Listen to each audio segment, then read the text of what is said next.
Assalamualaikum warahmatullahi wabarakatuh. Perkenalkan, nama saya Ainun Hafizah Purba dengan NIM 2212030119. Saya dari S1 Pendidikan Guru Sekolah Dasar di Universitas Evarina Pematang Siantar.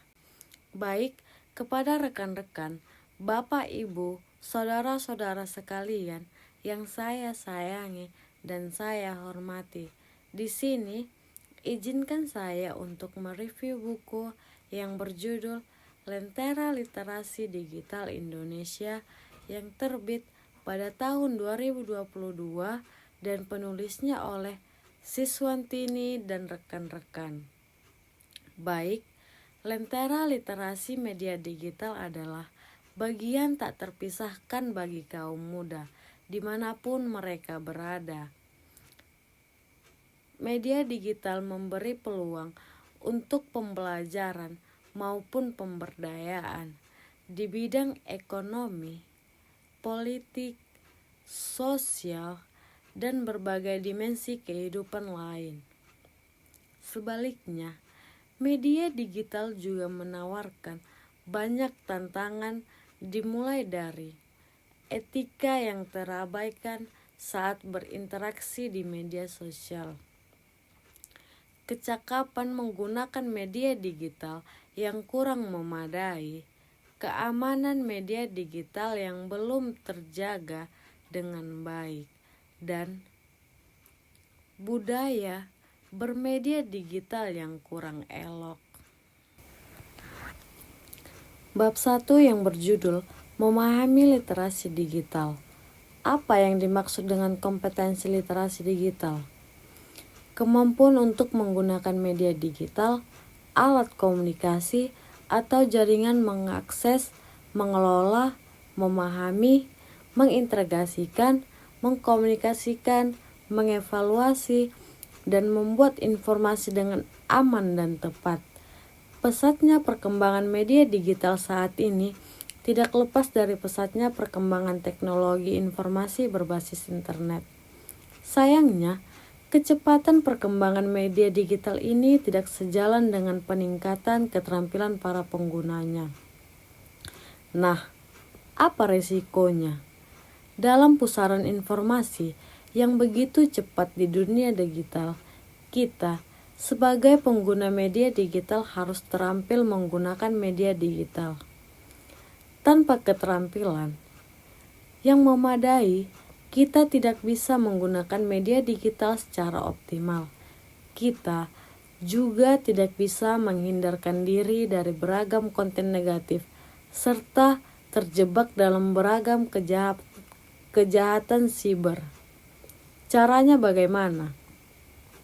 Kita harus mampu mengembangkan kompetensi literasi digital kita agar kita menjadi pengguna yang memahami etika, kecakapan, keamanan dalam menggunakan media digital. Adapun kompetensi dan definisinya sebagai berikut. Yang pertama, kompetensi akses.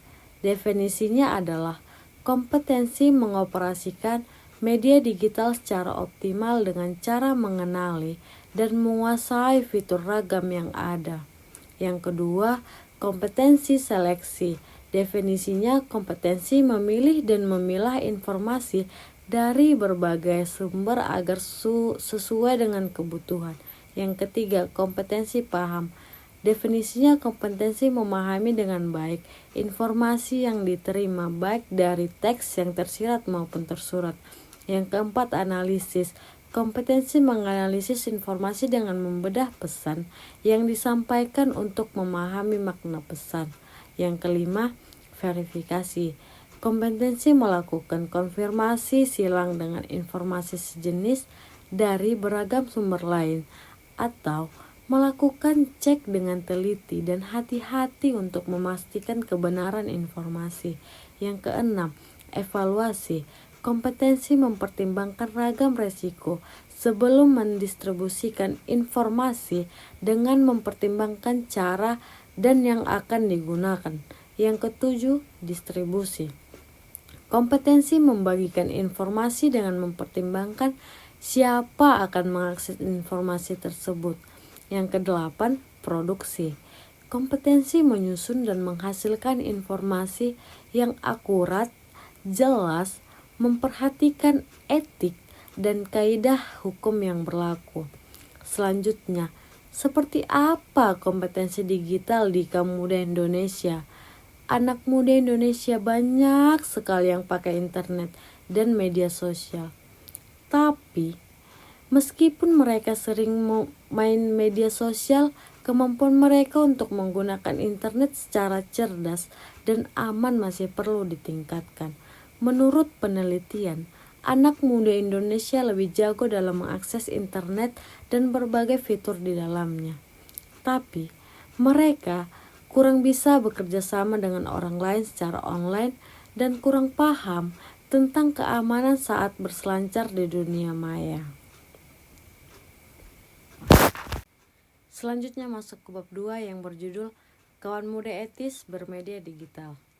Perilaku tidak etis mengganggu generasi muda.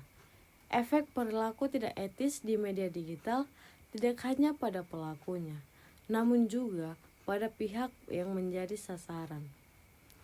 Pelanggar atau pelaku biasanya akan mendapatkan sanksi moral hingga sanksi hukum. Nah, golongan usia yang paling banyak mendapatkan perilaku tidak sopan, yang pertama milenial 54%, yang kedua Gen X 39%, yang ketiga Gen Z 47%, yang keempat Boomers 18%. Etika digital adalah kemampuan individu untuk menyadari, mencontohkan, menyesuaikan diri, merasionalkan, mempertimbangkan, dan mengembangkan tata kelola etika bermedia digital. Adapun perilaku yang tidak etis sebagai berikut. Yang pertama, perilaku toksik, perbuatan yang dirasakan sebagai racun bagi orang lain.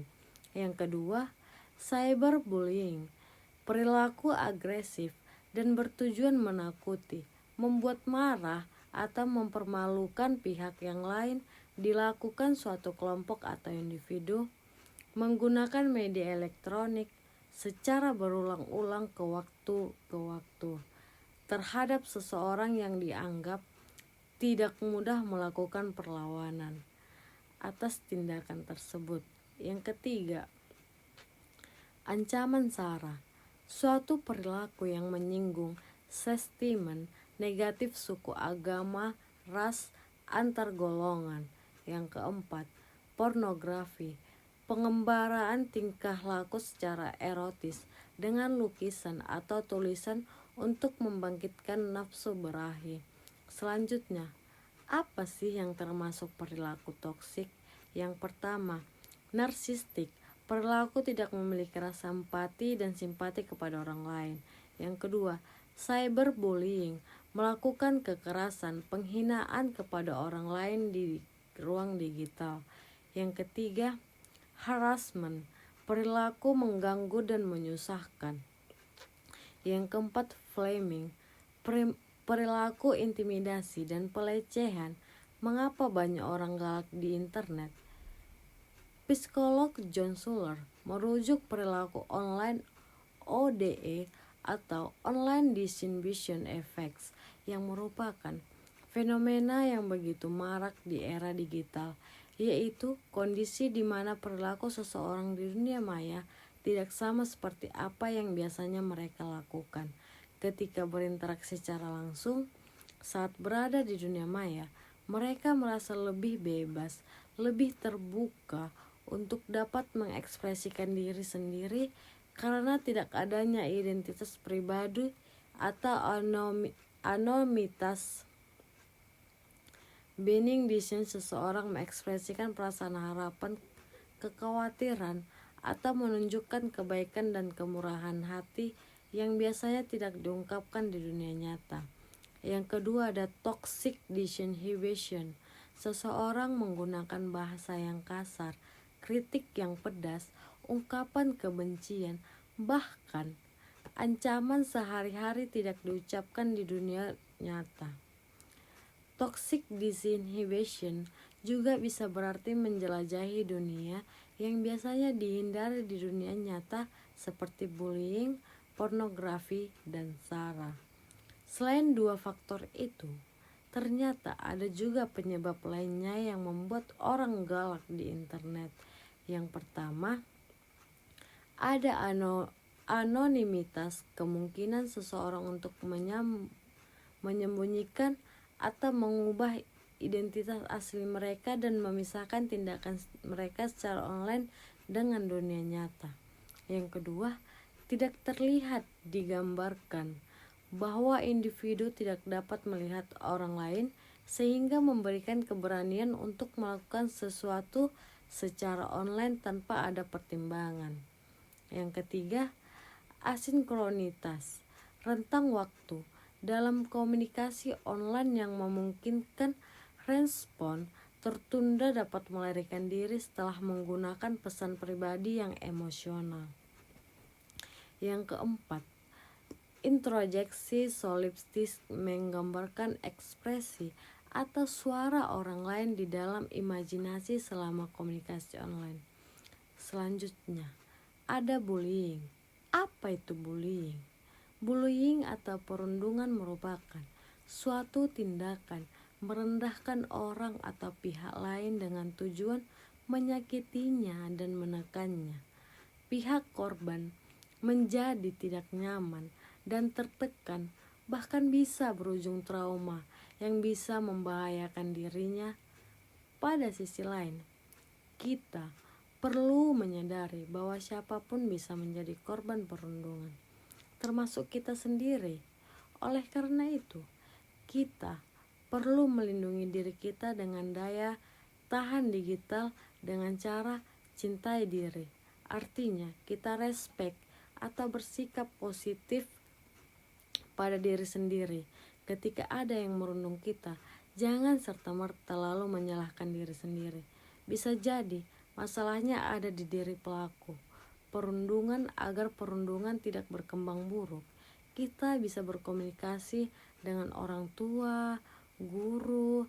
Kita juga bisa mencegah pelaku untuk masuk ke wall feed atau lini masa media sosial kita. Kesimpulannya, respect itu penting dalam berkomunikasi dengan orang lain. Respect pada diri sendiri dan orang lain akan mengingatkan kita bahwa tujuan komunikasi termasuk di media sosial adalah untuk kebaikan kita bersama. Selanjutnya masuk ke bab ketiga yang berjudul jadi cakap dan keren di dunia digital. Generasi keren cakap digital adalah tentang bagaimana generasi Z dan generasi milenial berkolaborasi dalam memperjuangkan bangsa ini dengan memanfaatkan teknologi. Mereka yaitu anak-anak bangsa yang sedang mengenyam bangku pendidikan. Di genggaman mereka lah perjuangan bangsa akan diteruskan sampai pada masanya. Penguasaan kedua generasi tersebut dalam hal teknologi sangatlah tinggi. Bahkan, digitalisasi sudah menjadi bagian penting yang kemudian berkembang menjadi sebuah kebiasaan. Contoh kecilnya saja, ketika bangun tidur, keseringan generasi ini akan mencari gadgetnya. Untuk menjadi cakap dan keren di dunia digital, Anda bisa mengelola informasi dan konten secara positif.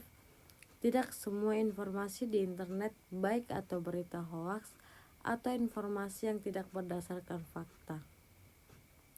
Untuk itu, Anda perlu memilah informasi dan selalu mengecek sumbernya sebelum membagikannya.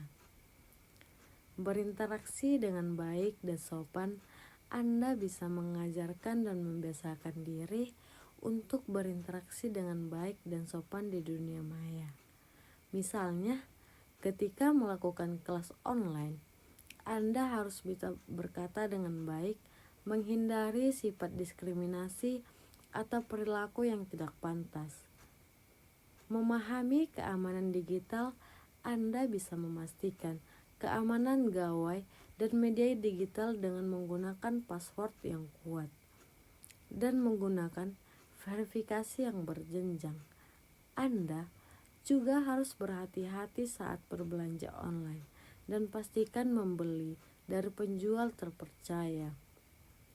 Memperkuat etika dan moral dalam era digital yang serba cepat dan mudah akses informasi penting untuk dapat membedakan antara benar dan salah, serta menjaga integritas moral dalam segala tindakan. Selanjutnya masuk bab keempat yang berjudul Jangan Lengah, Pastikan Tak Ada Celah Kejahatan Digital. Banyak ancaman kejahatan digital. Bagaimana ya menghindarinya? Waspada, itu kata kuncinya. Harus waspada agar bisa terhindar dari berbagai ancaman digital. Mengapa? Ingat, kebutuhan akan informasi serta kecepatan akses dengan penggunaan koneksi internet menjadi kebutuhan primer.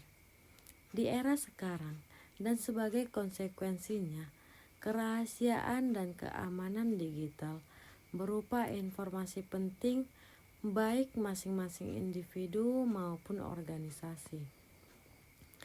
Menjadi pertaruhan dan menjadi peluang sekaligus, menjadi ancaman kejahatan digital yang dapat saja terjadi yang digunakan oleh pihak-pihak yang tidak bertanggung jawab untuk mencari keuntungan finansial, bahkan sampai dengan sengaja melakukan perusakan sistem digital. Apa sih makna keamanan digital? Keamanan digital adalah upaya melindungi data, identitas, dan aset digital dari akses yang tidak sah, peretasan, pencurian, atau kerusakan. Keamanan digital penting karena dapat melindungi privasi dan berkelanjutan kepribadian kita. Dengan menjaga keamanan data pribadi, kita dapat minimalkan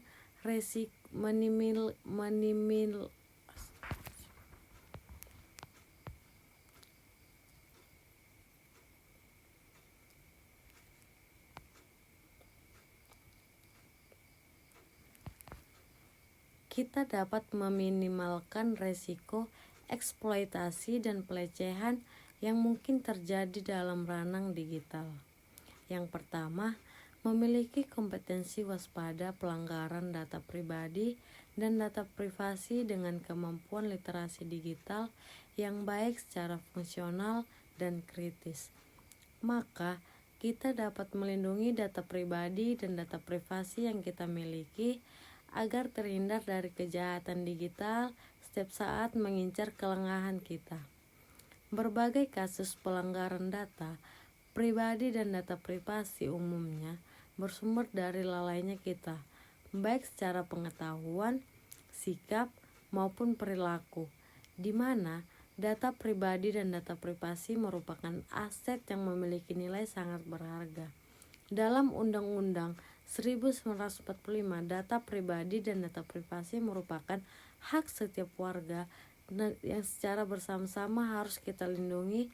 Kecakapan untuk melindungi data privat yang kita miliki perlu selalu kita tingkatkan agar tidak mampu terhindar dari beragam kerugian. Sebab, apabila data pribadi dan data privasi bocor, dapat saja dimanfaatkan oleh pihak-pihak yang tidak bertanggung jawab demi meraup keuntungan pribadi. Yang kedua, memiliki kompetensi waspadai peretasan akun dengan kemampuan literasi digital yang baik secara fungsional dan kritis. Maka, kita dapat melindungi akun kita dari peretasan oleh pelaku kejahatan digital. Ada banyak kasus peretasan akun terjadi pada platform digital kita melalui berubahnya status kita pada akun yang kita miliki. Akun kita menyebarkan konten-konten negatif dan sebagainya. Hal yang harus kita sadari bahwa secanggih apapun sistem keamanan platform digital yang kita miliki, selalu ada celah keamanan yang bisa dimanfaatkan pelaku kejahatan. Peretasan akun dapat dimulai dari kecerobohan kita ketika tanpa disadari kita mengklik link atau website palsu, kemudian kita memberikan kata sandi dan OTP kita kepada pelaku kejahatan, sehingga dengan mudah akun kita diretas. Kerugian terbesar dari peretasan akun ini adalah bisa saja akun kita tidak dapat dipulihkan dan meninggalkan rekam jejak digital yang negatif. Padahal kita tidak melakukan hal tersebut. Kerugian finansial juga bisa terjadi karena pengalihan akun kepada pelaku kejahatan untuk mengeruk dana pribadi kita, bahkan orang lain. Pemulihan akun sendiri membutuhkan waktu, bahkan bisa saja tidak bisa kembali. Yang ketiga, memiliki kompetensi waspadai penipuan online dengan kemampuan literasi digital yang baik secara fungsional dan kritis, maka kita dapat terhindar dari penipuan online. Modus dan metode penipuan online terus berkembang. Kuncinya ada pada kemampuan kita untuk mengenali lebih lanjut modus dan metode tersebut.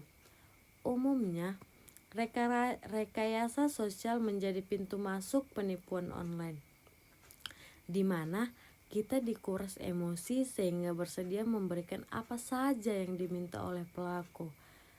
Penipuan online lainnya bisa berupa scam, spam, phishing, money yang mulai dalam platform digital yang kita miliki.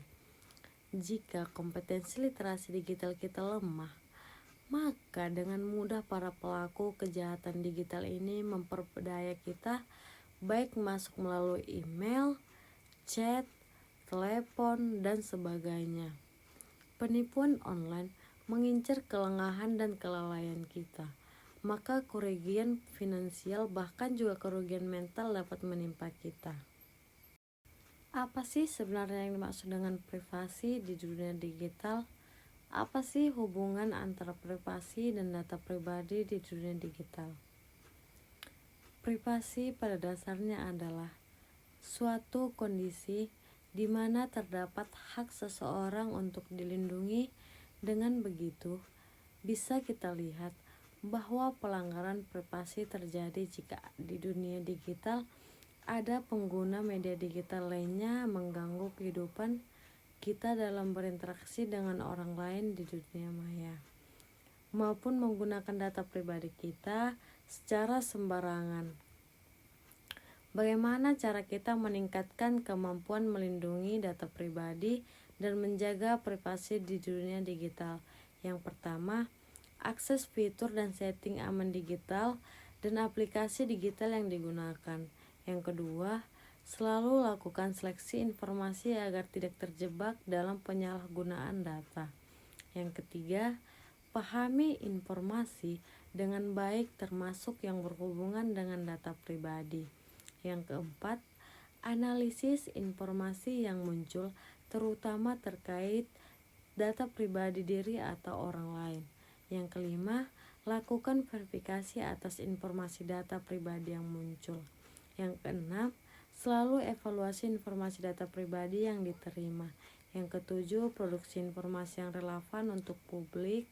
Hati-hati bagikan data pribadi. Yang kedelapan, distribusikan informasi yang tidak melanggar privasi data pribadi. Yang kesembilan, berpartisipasilah untuk mencegah pelanggaran data pribadi. Yang kesepuluh, berkolaborasilah untuk literasi digital terkait pelindungan data pribadi. Bab 5, cara keren berbudaya digital. Apakah budaya itu? Bagi banyak orang, budaya berarti lukisan, tari-tarian, patung, batik, dan berbagai karya seni lainnya. Berbagai karena seni itu baru sebagian kecil dari apa yang kita sebutkan budaya. Karena sesungguhnya budaya adalah ekspresi yang jauh lebih luas. Budaya adalah segala sesuatu yang mewujudkan tindakan manusia, hasil pemikiran yang mewariskan berbagai hal di sekitar kita, mulai dari gagasan, nilai, perbuatan, hingga benda-benda yang kita sebut sebagai artefak budaya. Keunikan budaya digital diantaranya memungkinkan penggunaannya mengembangkan jejaring kerjasama atau sekedar pertemanan dengan beragam orang dari beragam latar belakang budaya dan negara tanpa terbatas ruang dan waktu. Kemajuan teknologi yang memungkinkan semua itu terjadi. Tahu tidak apa manfaat dari mudahnya berjejaring di dunia digital? Jejaring itu membuat kita bisa berteman dengan beragam orang dari beragam latar belakang budaya, bahkan dari berbagai negara. Tentu ini menyenangkan ya. Tapi, jangan lupa sebagai seorang warga negara, digital tidak jauh berbeda dengan warga negara di dunia nyata. Ada rambu-rambu yang harus kita perhatikan sehingga menjadi warga negara yang memiliki adab dan sopan santun. Budaya digital yang positif akan terbangun karena kita terbiasa menggunakan hal-hal positif dan berguna bagi orang banyak. Seperti juga budaya menggunakan masker. Awalnya kita merasa sesak napas dan merepotkan, takut dirazia, takut terpapar virus, dan takut-takut lainnya. Tetapi setelah berbulan-bulan dijalinkan menggunakan masker itu jadi kebutuhan dan merasa ada yang salah jika tidak menggunakannya. Demikian juga dengan berbudaya di dunia digital. Apapun yang kita rutin lakukan, lama-lama akan menjadi terbiasa, kemudian menjadi kebutuhan. Sekali kita mengunggah hal positif dan menghindari hal negatif, maka akan menjadi kebiasaan dan kebutuhan untuk terus-menerus melakukan hal-hal positif. Apa hubungannya budaya digital dan literasi digital? Sebagai bagian dari budaya digital, adab atau norma berperilaku di ruang digital memang sangat penting dan tidak boleh dianggap enteng. Adab digital akan menuntun kita untuk bergaul dengan baik, menghargai orang lain, sekaligus juga membentuk identitas diri kita yang positif. Ketika semua ini tercipta, maka budaya digital akan menjadi ruang yang menyenangkan, mencerahkan, dan mententramkan. Cita-cita kita bersama, budaya digital yang baik akan terwujud ketika kita semua memiliki kriteria sisi digital. Literasi digital adalah kemampuan untuk mengakses, menyeleksi, memahami semua konten digital dan memanfaatkannya untuk memenuhi kebutuhan kita. Mengapa perlu berbudaya di dunia digital? Istilah budaya digital muncul seiring dengan berkembangnya digitalisasi berbagai aktivitas kehidupan manusia. Istilah budaya dalam budaya digital bukan merujuk pada istilah aktivitas kesenian, kerajinan atau produksi seperti yang dikenal secara umum OKR. Budaya digital juga berbeda dengan budaya cetak atau siaran dalam beberapa hal. Budaya dalam budaya digital merujuk pada kebiasaan, nilai, perilaku orang-orang yang berada di dunia digital. Keunikan budaya digital diantaranya memungkinkan penggunaan mengembangkan jejaring kerjasama atau sekedar pertemanan dengan beragam orang dari beragam latar belakang, budaya, dan negara tanpa terbatas ruang dan waktu. Kemajuan teknologi yang memungkinkan semua itu terjadi. Tahu tidak apa manfaat dan mudahnya berjaring di dunia digital? Jejaring itu membuat kita bisa berteman dengan beragam orang dari beragam latar belakang budaya. Bahkan dari berbagai negara. Tentu ini menyenangkan, tapi jangan lupa sebagai seorang warga negara digital tidak jauh berbeda dengan warga negara di dunia nyata. Ada rambu-rambu yang harus kita perhatikan sehingga kita menjadi warga negara yang memiliki adab dan sopan santun. Warganet yang berbudaya dan gaya.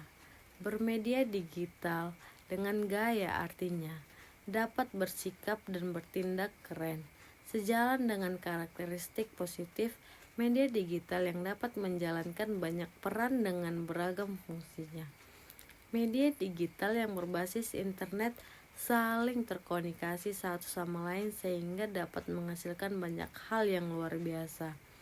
Sebagai warganet, selain itu juga dapat bekerja sama dengan banyak pihak untuk mendapatkan manfaat yang maksimalkan, tetapi tetap memegang nilai-nilai kebaikan yang dimiliki budaya kita. Budaya Indonesia yang berdasarkan nilai-nilai Pancasila. Berbeda itu biasa. Manusia diciptakan beragam, berjenis-jenis, berbeda-beda, maka menjadi seragam adalah kemusyakilan. Jika kita berbeda pemikiran, terimalah sebagai sebuah kenormalan. Tidak perlu hiruk pikuk menghadapi sebagai lawan yang harus dihindari, dijatuhkan atau bahkan dilenyapkan. Anti baper. Tidak ada kebenaran. Siapa pemegang kebenaran? Tentu saja itu bergantung di mana kita berpihak, karena akan menentukan cara pandang. Seseorang bisa benar karena melihat dari sisi berbeda. Maka mula untuk berpikir, aku sepertinya benar, tapi orang lain mungkin juga benar. Kita bisa sepakat untuk tidak sepakat. Ini juga penting. Dari semua hal yang bisa diperdebatkan, kita tidak harus selalu sepakat. Kita bisa sepakat untuk sepakat. Ingat, kawan, dalam kerangka keberagaman, toleransi adalah koenzi. Berbaik hatilah kita semua manusia. Jika kita sila kode dari Pancasila berbunyi, kemanusiaan yang adil dan beradab, yang menekankan pada nilai bahwa setiap dari kita adalah manusia, bukan malaikat, apalagi Tuhan. Sesama manusia tidak boleh saling merendahkan, menghina, menyakiti, apalagi menghabisi nyawa yang lainnya. Berbaik hatilah. Bab ke-6, jadi agen literasi digital untuk Indonesia Timur. Siapa takut? Mempunyai keterampilan yang optimal untuk mengoperasikan media digital secara optimal adalah faktor penting yang harus dipunyai oleh kawan agar cakap dan keren bermedia digital. Teknologi, gawai, aplikasi digital dan beragam fiturnya pasti dengan mudah dikuasai. Tapi apakah itu cukup? Belum. Keterampilan menggunakan media digital pada anggota keluarga, terutama warga lanjut usia atau lansia, juga pada anggota masyarakat harus lebih luas. Mengapa? Karena perlu berpartisipasi aktif untuk turut menciptakan masyarakat yang lebih cakap digital, mampu melindungi data pribadi dan menjaga keamanan digital sangat mendesak. Mengapa? Saat ini kejahatan di ruang digital semakin banyak bentuk dan frekuensinya. Mengenali berbagai ragam kejahatan sekaligus mampu mencegah dan mengatasinya tentu menjadi keterampilan yang tak hanya penting untuk diri sendiri, tapi juga keluarga dan seluruh anggota masyarakat di Indonesia Timur. Adapun kesimpulan dari materi yang telah saya paparkan, yaitu etika digital adalah kemampuan individu untuk menyadari, mencontohkan, menyesuaikan diri, merasionalkan, mempertimbangkan, dan mengembangkan tata kelola etika bermedia digital. Memperkuat etika dan moral dalam era digital yang serba cepat dan mudah akses informasi. penting untuk dapat membedakan antara benar dan salah, serta menjaga integritas moral dalam segala tindakan. Terima kasih sudah mendengarkan saya mereview buku Lentera Literasi Digital Indonesia. Semoga apa yang sudah saya sampaikan tadi bermanfaat bagi kita semua. Demikian kiranya yang bisa saya sampaikan. Kurang lebihnya saya mohon maaf jika ada salah kata yang terucap, dan atas perhatiannya saya ucapkan terima kasih yang sebesar-besarnya. Akhir kata saya ucapkan wassalamualaikum warahmatullahi wabarakatuh.